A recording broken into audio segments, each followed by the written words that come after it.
My name is Jonathan Kis-Lev, and I am delighted to introduce you to my painting Love for Two, which will be auctioned in the Montefiore Auction House this coming spring 2012. This painting is really one of my favorites, and it was painted in a very crucial moment in my career in 2008 when I was changing my whole style of painting. Let me tell you a few things about this painting. First of all, it was painted on black.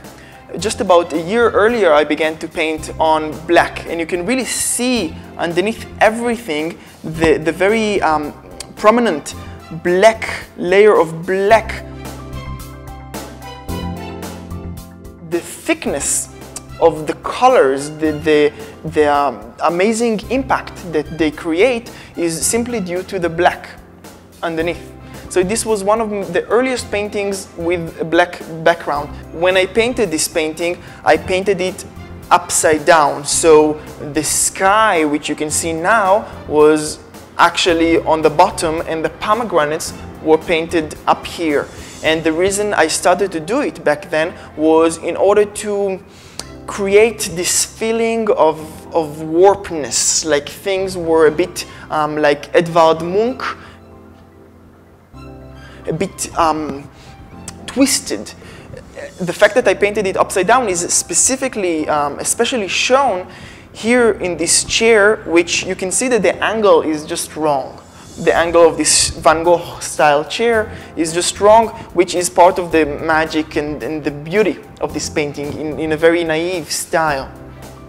The painting is named Love for Two, resonating or echoing what's in the painting, which are two chairs and two halves of a pomegranate.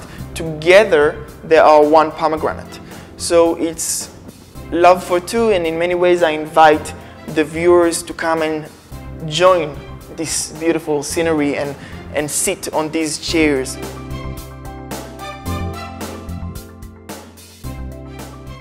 This beautiful landscape is painted in Jaffa. My studio at the time was very close to the clock tower, which you can see over here. And I remember that oftentimes I would just walk and look for inspiration around the clock or around the St. Peter's Church over here, just on the very top of old Jaffa. And in many ways it kind of shows you the old part of Jaffa and Tel Aviv. Tel Aviv is in the horizons, and you can see all the towers, especially my favorite one, the first tower, the Shalom Tower over here, once again very crooked. And you can see the details of the old clock and the old, over 100 years old church, the St. Peter's Church. So you can really see the difference or the tension between the old history, the history that we're trying to preserve, and the beautiful new Tel Aviv, the city that grew out of the sands and started to become the largest metropolis in Israel. The sky, as you can see, has different colors. There is cobalt blue over here, and cerulean blue, and a bit of Persian blue. All these hues create sky that is very, very intense in its colors.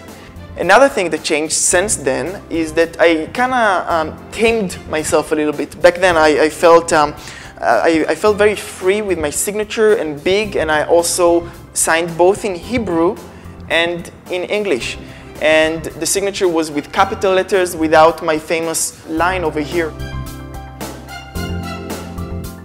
Most of the paintings from this period, like Pomegranates in the Galilee or my famous Romance in Jaffa, were sold. And this was one of the only paintings that I kept because in many ways it was a turning point.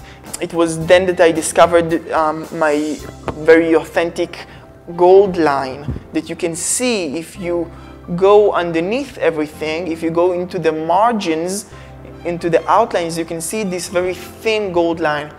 When one buys the original oil on canvas painting, not the mixed media paintings or the giclée paintings, one really gets the benefit of the gold. as you move around the painting, the gold responds to you, and you feel not only the textures, the thick textures of the oil painting, but also the beautiful gold.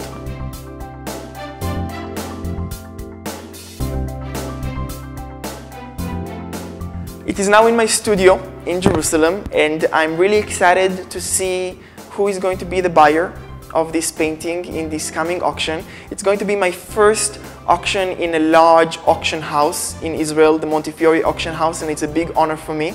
And I am very excited to see where it goes to.